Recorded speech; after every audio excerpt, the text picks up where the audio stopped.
हरि ओम. सार्थक वाटे झाली या वेचाचे, जीवनगाथा एका तपस्विनीची. या शीर्षकांतर्गत पूजनीय स्वामीभक्त डॉक्टर सुषमाताई वाटवे यांच्या संकलित आत्मवृत्ताचं वाचन आपण ऐकत आहोत.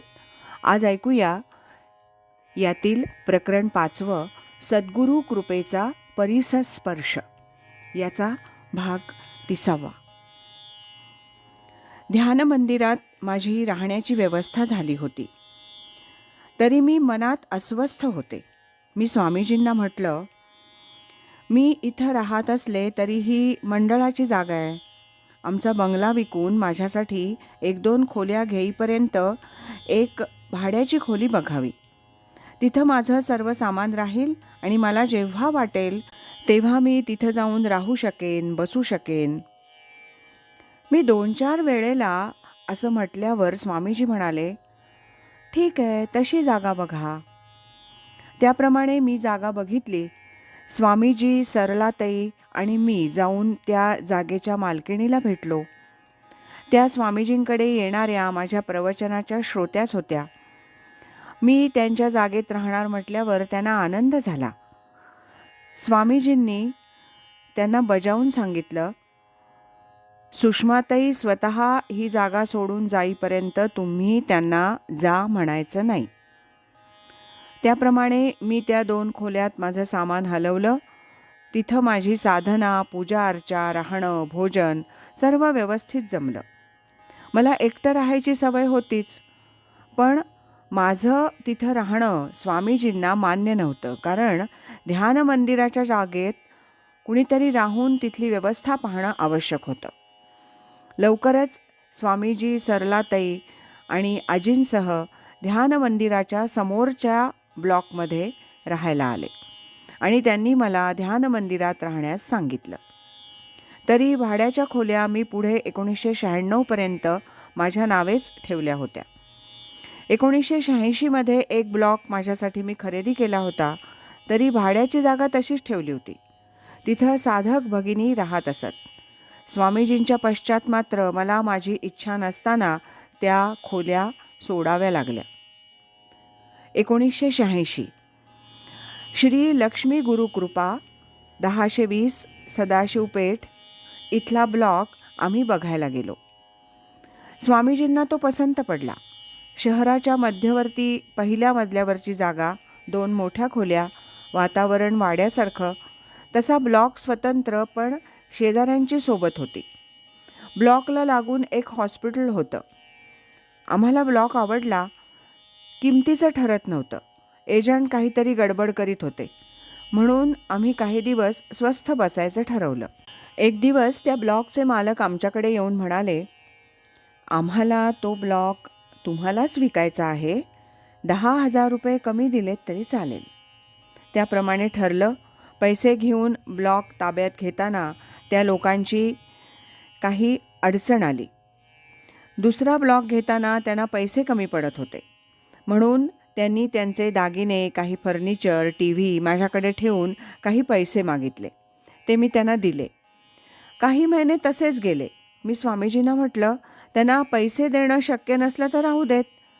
त्यांचे दागिने चांगले आहेत, ते आपण विकत घेऊ, मंजिरीला होतील. त्याबरोबर चटकन स्वामीजी म्हणाले, नाही, त्यांनी ते आपल्या पत्नीसाठी बनवून घेतलेत, ते तिच्या अंगावरच घातले पाहिजेत. थोड्याच दिवसात त्या दाम्पत्यानं माझे पैसे परत केले. स्वामीजींनी आपल्यासमोर ते दागिने तिला अंगावर घालण्यास सांगितले आणि आशीर्वाद देऊन म्हटलं, आता सर्व ठीक झालं, आता जा, आनंदानं संसार करा. इथं संतत्व दिसतं. संतांची पारमार्थिकी दृष्टी आणि सामान्यांची व्यावहारिकी दृष्टी यात हा मोठा फरक आहे. श्री लक्ष्मी गुरुकृपासाठी सामान खरेदी करायला स्वामीजी, सरलाताई आणि मी निघालो. स्वामीजी म्हणाले, पैसे बरोबर घ्या, काय सामान घ्यायचं ते आज घेऊन टाकू. 1-1.5 तासाच्या अवधीत 2 लोखंडी कपाटं, खुर्च्या, कार्पेट, झुंबर सारी खरेदी झाली. सर्व सामान आमच्या ब्लॉकवर पाठवण्यास सांगून आम्ही परतलो. माझ्या मनात होतं, इथं जास्त सामान नको. गादी, उशी, 4 भांडी एवढं पुरे. खुर्च्या वगैरे कशाला? स्वामीजी म्हणाले, वा, असं कसं? कोणी आलं तर त्यांना बसायला नको का? मी आणि सरलाताई कधी कधी येऊ ना. सुषमाताई म्हणतात, तुम्ही कुठले येता? सर्वांना तसंच सांगता. तुम्ही सर्व ठिकाणी कसं जाणार? स्वामीजी म्हणाले, मी सर्व ठिकाणी जाणार. 3 मोठे फोटो इथं लावायचे. सगळं कसं उत्कृष्ट पाहिजे. ही जागा प्रशस्त आहे, इथं प्रवचनं करायची. सुषमाताई म्हणतात, हो, पण एवढे श्रोते नसतात, 15-20च असतात. स्वामीजी म्हणतात, येतील. सर्व जागा भरून जाईल. ही जागा पुरणार नाही, पाहाल तुम्ही. त्या जागेत गुढीपाडवा ते रामनवमी मी रामायण सांगत असे, तेव्हा तर खूपच गर्दी जमू लागली. काही वेळेला प्रवचनाला ही जागा अपुरी पडू लागली. सुषमाताई म्हणतात, आता जागा लहान पडतीये, प्रवचनं दुसरीकडं घ्यायची का? स्वामीजी म्हणतात, नको, त्याच जागेत प्रवचनं करायची. जेवढी मंडळी येतील तेवढी पुरेत. म्हणजेच प्रत्येक गोष्टीला मर्यादा पाहिजे. आपली साधना म्हणून प्रवचन तर करायचं, परंतु उगीच जास्त गर्दी जमवायची नाही. साधकानं काही पथ्य अत्यंत कटाक्षानं पाळली पाहिजेत. त्याचबरोबर स्वामीजी जे म्हणाले, मी इथे येणार, सर्व ठिकाणी जाणार, हे त्यांचे शब्द आज अनेक स्वामी भक्तांच्या अनुभवाला येत आहेत. स्वामीजी देहानं गेले असले तरी ते विश्वव्यापी झाले आहेत. अनेकांच्या अंतःकरणात आणि त्यांच्या आसपास भरून आहेत, असा अनुभव अनेक सद्भक्त सांगतात. क्षणाक्षणाला सद्गुरू शिष्याला सावध करीत असतात, हे खरं. आज इथेच थांबूया. यानंतरचा 31वा भाग आपण उद्या ऐकूया. अखंड करी सोहम ध्यान,